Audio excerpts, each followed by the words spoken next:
Why do so many of us, including me, carry invisible wounds from our past? Why do some of us feel broken long before we even understood what broken meant?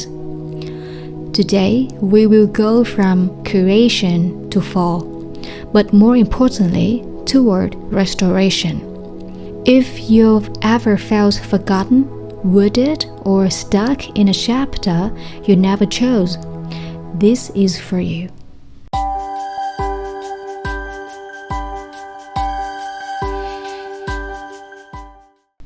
Welcome back to Her Walk His Word, a podcast where we explore life through the lens of faith.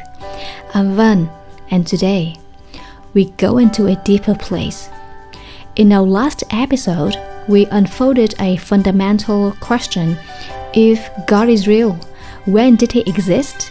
And I shared how I became personally convinced by His reality.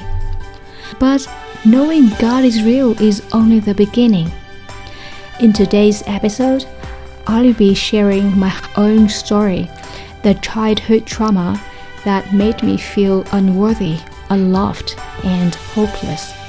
But I will also share how the same God who brought light out of chaos in Genesis brought healing into the chaos of my life. There is an antidote, and it's found not in self-help or pretending to be okay.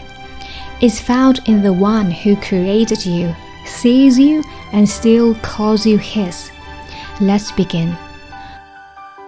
From wounded to restored, the antidote that healed my childhood trauma.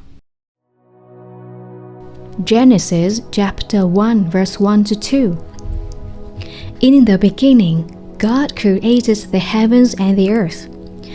And the earth was without form and void, and darkness was upon the face of the deep, and the Spirit of God moved upon the face of the waters. Many read these verses and move on quickly, but pause with me here for a moment. Have you ever noticed something strange?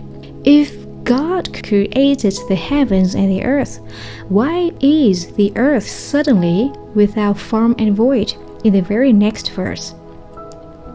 That doesn't sound like a perfect and complete creation, right? Let's dig deeper. In Hebrew, the phrase without form and void is tohu or bohu. The word tohu means formlessness, chaos, or emptiness, a desolate state of lacking structure. And the word bohu means void, emptiness, nothingness, an absence of order. Together, they described a state of utter chaos, an earth not yet shaped or filled, waiting to be formed, filled, and given purpose.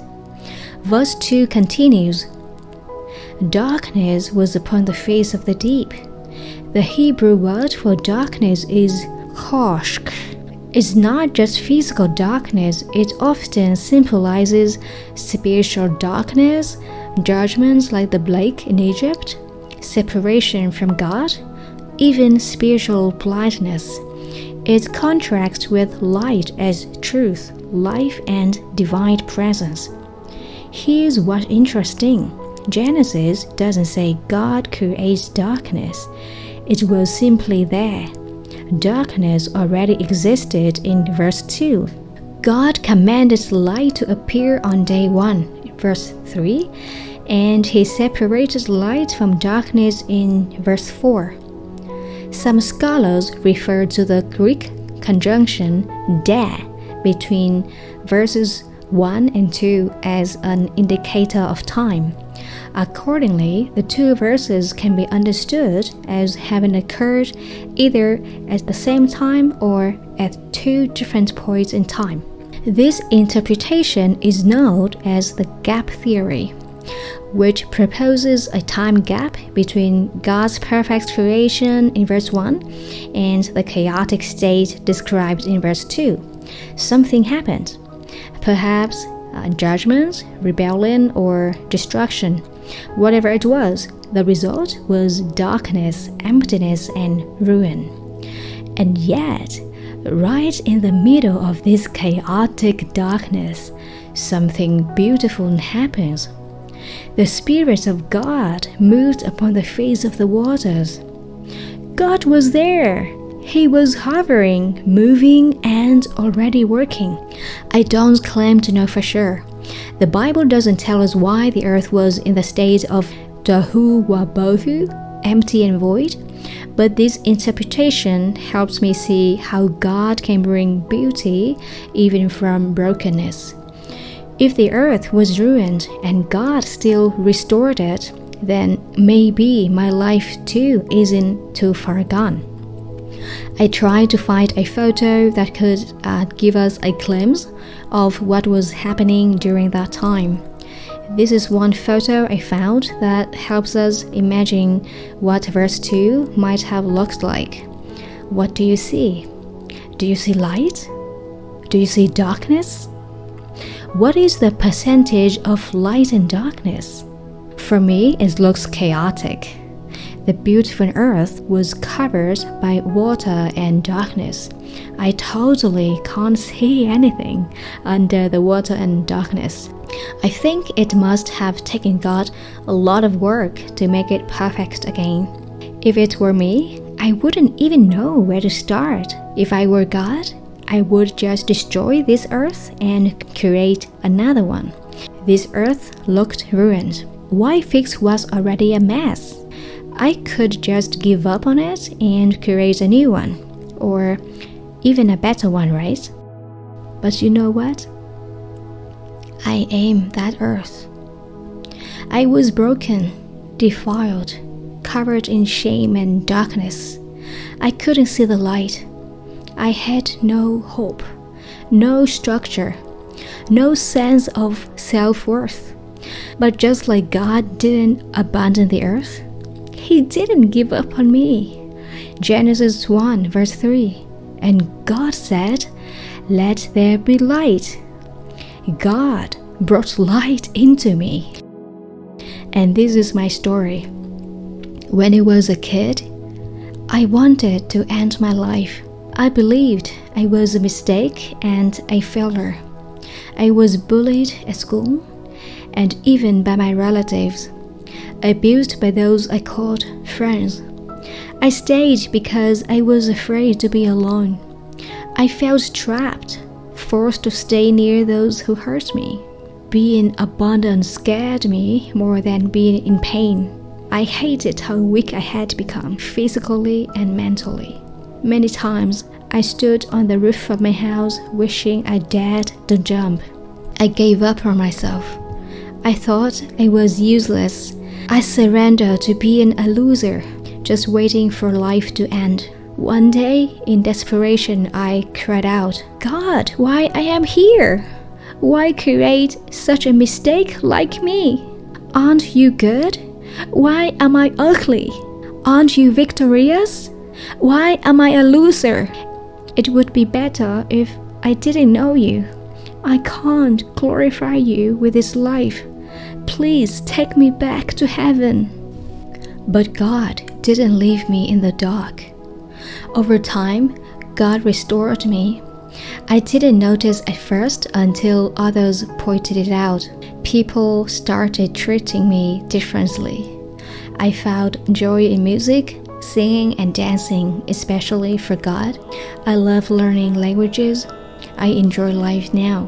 Even my non-Christian friends noticed something different in me. There was a time, a friend in my university who is Buddhist told me, Van, I see that your God is with you.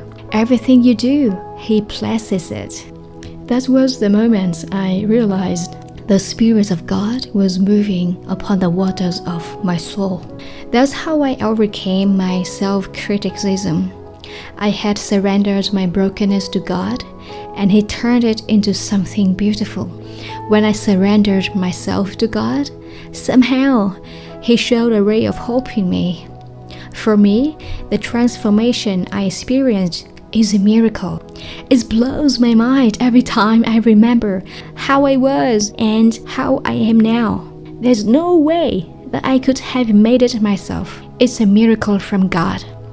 Friends, whether you accept the gap theory or not, that's not the main point. The crucial message I want to deliver is this: God has not forgotten you. Even in your darkest and loneliest moments, even when all you feel is numbness, He's already there. I want you to know you are not alone. He's already moving and working silently, faithfully, and lovingly. Just because you don't feel it doesn't mean He's not there. It takes time for a flower to bloom, and it takes time for a soul to be healed. Didn't it take 6 days for God to shape the formless earth into something beautiful and ordered and full of life? If even the Creator took time to bring perfection out of chaos, why should we expect our healing to be instant? Restoration is a process. God will speak light into your darkness and bring beauty out of brokenness. If He did it for creation and me, He can do it for you too. What is your testimony? I can't wait to hear your story. Let's glorify Jehovah El-Rashib, the God who restores. For I will restore health unto thee, and I will heal thee from thy wound, saith the Lord. Jeremiah 30, verse 17.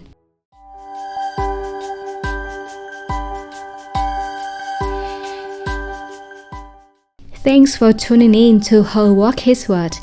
If this episode stirred your heart, share it with a friend or leave a review. You are helping spread hope to others in need. I'd love to hear your story. Hey, I want to tell you this. If God is prompting you to testify through your journey, I warmly invite you to join us as a contributing author. Your voice matters, and your partnership truly means the world to me. Together, we're paving the road for Christ's return. Remember, your walk matters, and His word lights the way. Until next time, keep walking in faith.